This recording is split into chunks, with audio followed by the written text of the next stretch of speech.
How are you? Introduce yourself. Hi, I'm Darren Todd. So, I know I only have a few minutes, but I feel like I need to preface this just a little bit. If you'll humor me, this piece is probably what I would call postmodern, or in Twitter speak, maybe it would be called meta.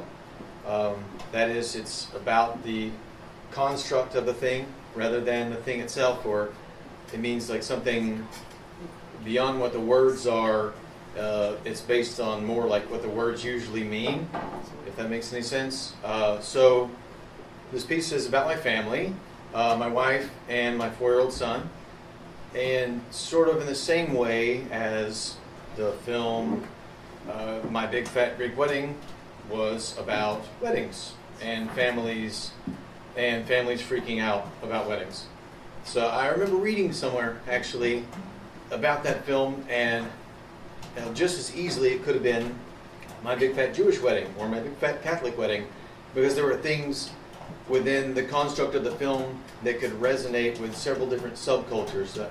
The point is, my piece is just sort of a one-size-fits-all kind of work that you could apply to your own life, or something that it would happen in your own family, I'm sure. So, just like My Big Fat Greek Wedding, but it's not a screenplay. It's obviously I couldn't read a whole screenplay up here. But if I had to compare it to something, I would probably say it's a lot like Beasts, Men, and Gods by Ferdinand Anthony Ossendowski. He was like this Polish man who was sent to a Russian prison for supposedly trying to overthrow the Tsar, but he didn't really. And he was sentenced to hard labor. And then when he got out, he found out that he couldn't work. He was not allowed to hold a paying job, so he had to write. So if you've never read his work, some of it's in the public domain, so you can go to Project Gutenberg and look it up. That way, it's compatible with most e-readers. So whether you're on like a PC or a Mac, it doesn't really matter. Anyway, back to the piece.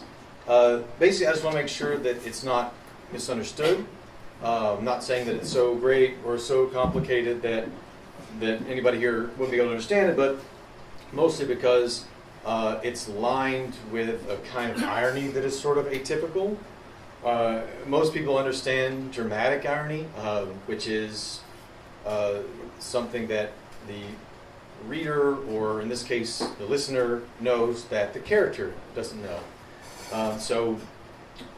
A good example of this would be in the horror film Sinister, where the viewer knows that the ghosts are haunting the protagonist long before the protagonist knows that.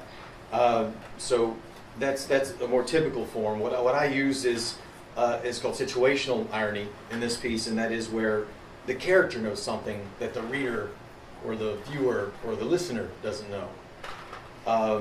So it's like in the film Usual Suspects, Kevin Spacey, who plays the character Verbal, he knows the whole time that he's Kaiser Sose, spoiler alert, but we don't know it until the denouement. So, and usually in first-person works, this is called an unreliable narrator, which a good example of that would be Island of Dr. Moreau, the book by H.G. Wells, not the film with Marlon Brando.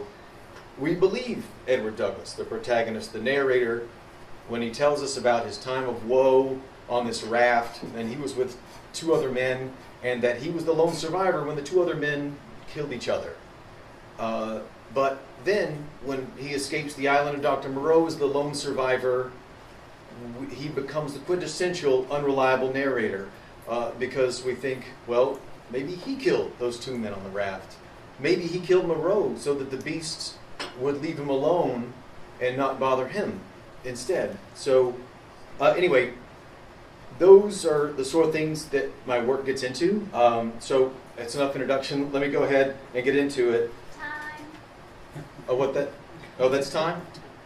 Oh, okay, thank you.